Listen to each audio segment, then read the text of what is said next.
everyone, it's Laura from the blog artreallyhouse.com, and today I'm really excited to show you how to make a DIY charcoal pull-off mask.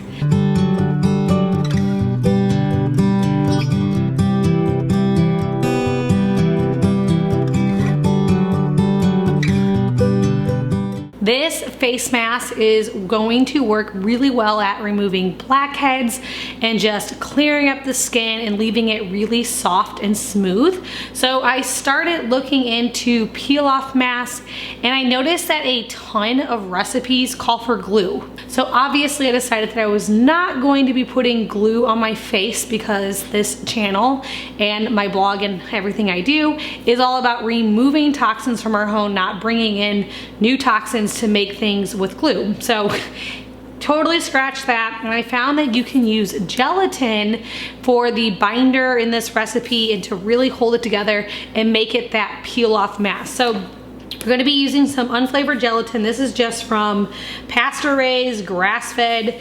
It usually comes from either cows or pigs, from joints or bones. And so gelatin actually has some really great benefits for your skin. It's known for removing impurities. And then I'm also using some bentonite clay. Now I've made a face clay mask here before, and we talked about the benefits of clay.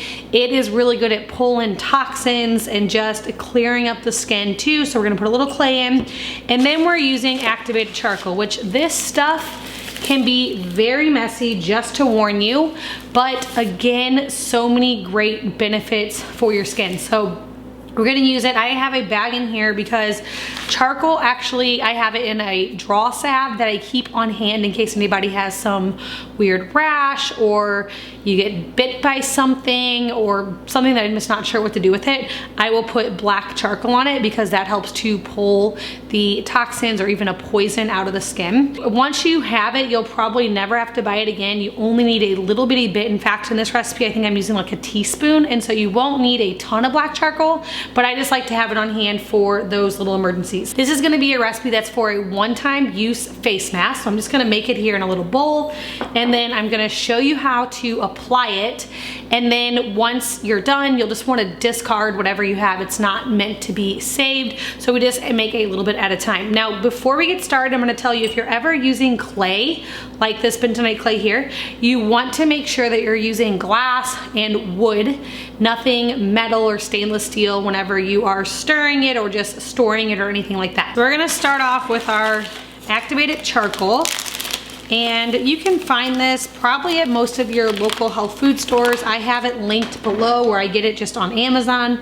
Like I said, once you buy it once, you'll probably never have to buy it again.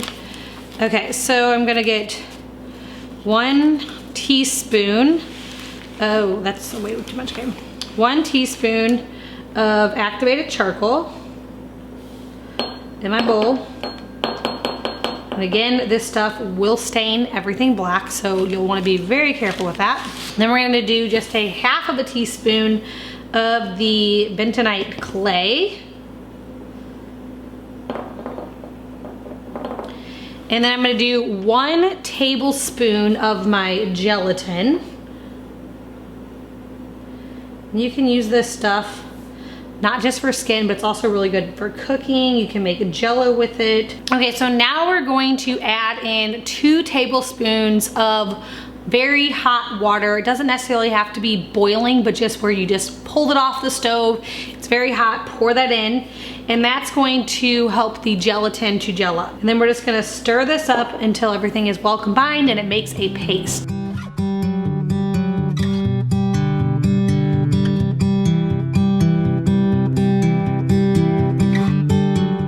Now you have the option of adding in some essential oils. My favorite one to add in is some lavender. You could also use tea tree or frankincense. All 3 of those oils have really great benefits for the skin. You're just gonna wanna do about 3 to 5 drops total of oil, because this is going on the face. We're not gonna add too much in. Lavender is a very gentle oil, so it's a great oil to use on the face. And I'm just going to mix this up again, make sure it's all well combined. and then this is ready to use. When you go to use this, it's best to apply this to a clean face. And so you can wash your face first, you can pat it dry, you want it to be dry, and then you're going to put it onto your face. You want to apply it evenly across the whole face, avoiding any hair like the lashes, the eyebrows, the hairline. And you can apply this on with a little makeup brush. And then once you have an even layer on, let it dry slightly, and then you can peel it off.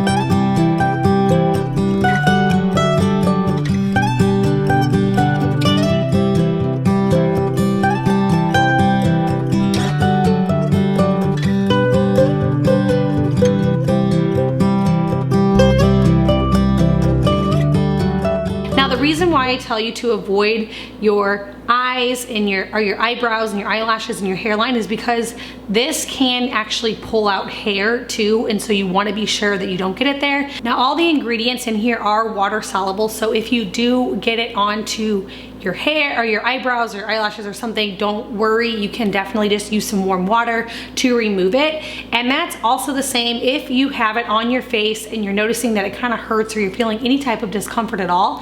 When you are trying to peel it off, you can just put a little bit of water on there to remove it, and that'll make it to where it doesn't hurt and you don't have to actually peel it, and you're still going to be getting some great benefits. But that peeling off is what's really going to help to remove the blackheads.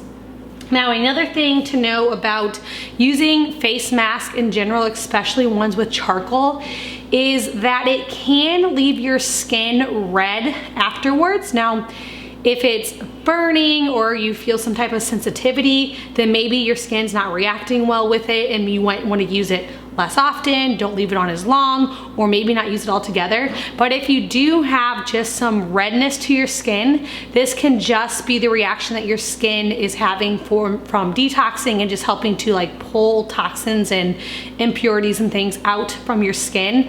It can leave it red. So if it is a little bit red afterwards, don't be completely alarmed. You can follow the treatment with a very natural, basic moisturizer, maybe a little bit of lavender oil in it, and that will help to reduce that redness. Now, like I said, of course, if you are experiencing, burning or some types of sensitivity, then maybe something in here isn't reacting with your skin, then you might not want to use it. Now, with any new skin product, it is important to test it first on an area that's maybe not as sensitive, so not on your face. Maybe you want to put a little bit onto like your hand or onto your leg or your foot or somewhere to check it first, or you can just do a smaller area.